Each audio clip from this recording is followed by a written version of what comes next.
Assalamualaikum warahmatullahi wabarakatuh. Perkenalkan, saya Suci Anggraini dari Prodi D3 Kebidanan semester 4 Universitas Kader Bangsa Palembang akan menjelaskan bagaimana cara pemasangan IUD atau AKDR dengan dosen pembimbing Ibu Hajah Yulizar SSTMKes, Ibu Erma Puspitasari SSTMKes, dan Ibu Turyani SSTMKes.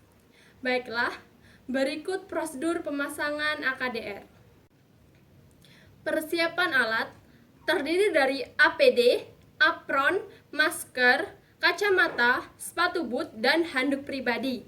Kemudian, Zeil, handscoon steril, kom kecil, betadine, nirbeken, duk bolong, kasa steril dalam tempatnya, korentang dalam tempatnya, kapas DTT dalam tempatnya, kemudian IUD Coverty, kemudian bak steril yang berisi IUD kit, yaitu spekulum cocor bebek, tenakulum, sonde uterus, tampon tang, ring clamp atau Panzer clamp, gunting mayo, kemudian tempat sampah kering, tajam, dan basah, kemudian woslap, larutan klorin 0,5, dan yang terakhir pantom IUD.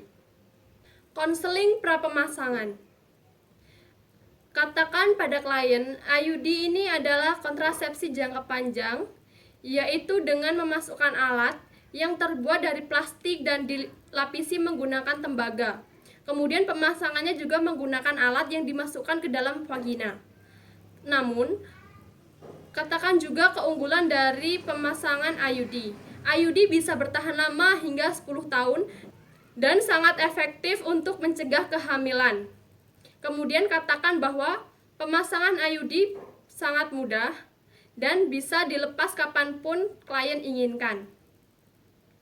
Katakan juga efek samping dari IUD, yaitu bisa mengakibatkan menstruasi yang tidak teratur, menstruasi yang lebih banyak atau yang lebih sedikit, kram perut yang lebih hebat, kemudian bercak antara periode menstruasi, kemudian IUD ini juga tidak bisa mencegah dari PMS, yaitu penyakit menular seksual.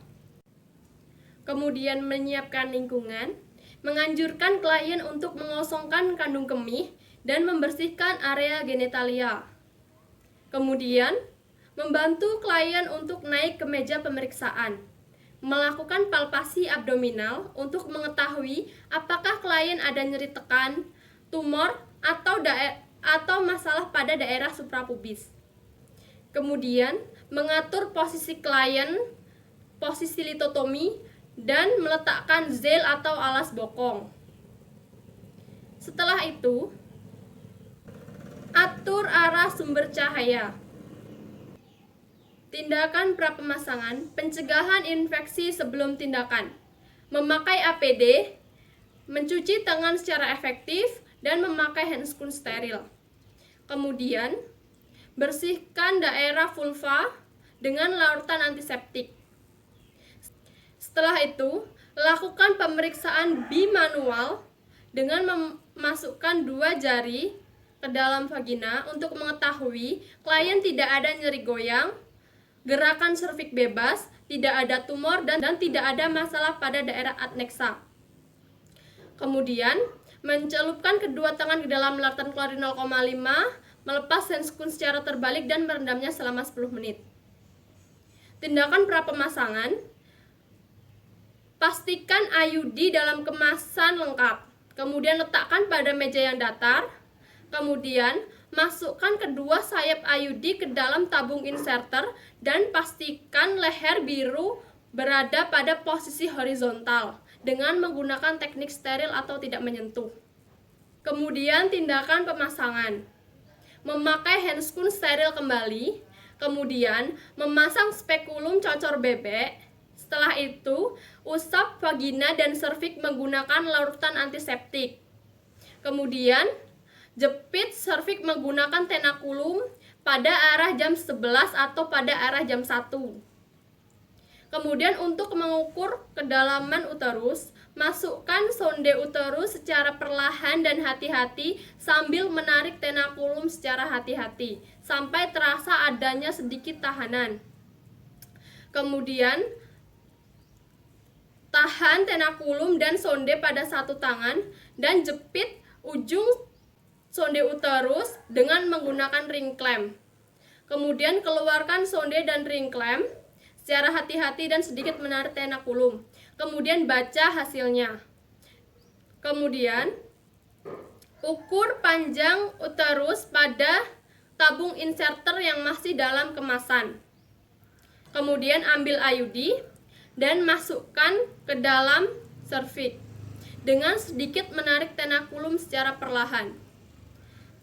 Masukkan dan pastikan leher biru tetap berada pada posisi horizontal sampai terasa ada tahanan. Setelah itu, tahan tenakulum dan pendorong pada satu tangan. Tangan yang lainnya menarik tabung inserter sampai ke pangkal pendorong. Setelah itu, keluarkan pendorong dan tahan tabung inserter dan tenakulumnya. Kemudian, masukkan kembali tabung inserter sampai terasa ada tahanan dan keluarkan tabung inserter 3-4 cm di depan serviks. Setelah itu, gunting benang dengan menggunakan gunting mayo dan keluarkan tabung inserter. Kemudian, periksa kembali dan keluarkan tenakulum. Setelah itu, dep bekas jepitan tenakulum menggunakan kasa steril selama 30-60 detik. Setelah itu, keluarkan spekulum cocor bebek. Kemudian, rapikan klien dan mengangkat zel. Kemudian, pencegahan infeksi setelah tindakan. Mendekontaminasi alat-alat yang digunakan ke dalam larutan klorin 0,5 dan merendamnya selama 10 menit. Memisahkan sampah pada tempatnya masing-masing. Mengelap apron dengan larutan klorin 0,5. Mencelupkan kedua tangan ke dalam larutan klorin 0,5. Melepas handscoon secara terbalik dan merendamnya selama 10 menit. Kemudian mencuci tangan secara efektif kembali. Melepas APD. Kemudian konseling pasca pemasangan. Kepada klien katakan apabila terjadi kram hebat atau pendarahan, maka klien harus segera datang ke bidan. Kemudian mengingatkan kembali kepada klien jangka pemasangan IUD adalah 10 tahun. Tetapi apabila klien ingin melepasnya, boleh dilakukan kapan saja. Kemudian, ingatkan klien untuk kunjungan ulang 7 hari setelahnya. Dan ajarkan klien untuk memeriksa sendiri benang AKDR pada saat cebok atau kencing. Kemudian, observasi keadaan klien selama 15 menit sebelum memperbolehkan klien untuk turun dan tanyakan pada klien apakah klien mengalami kram perut hebat. Kemudian dokumentasikan hasil tindakan ke dalam buku status pasien atau dalam buku KB. Baiklah teman-teman, saya telah menjelaskan prosedur pemasangan AKDR. Semoga bermanfaat bagi teman-teman dan bermanfaat bagi institusi. Saya Suci Anggraini. Wassalamualaikum warahmatullahi wabarakatuh.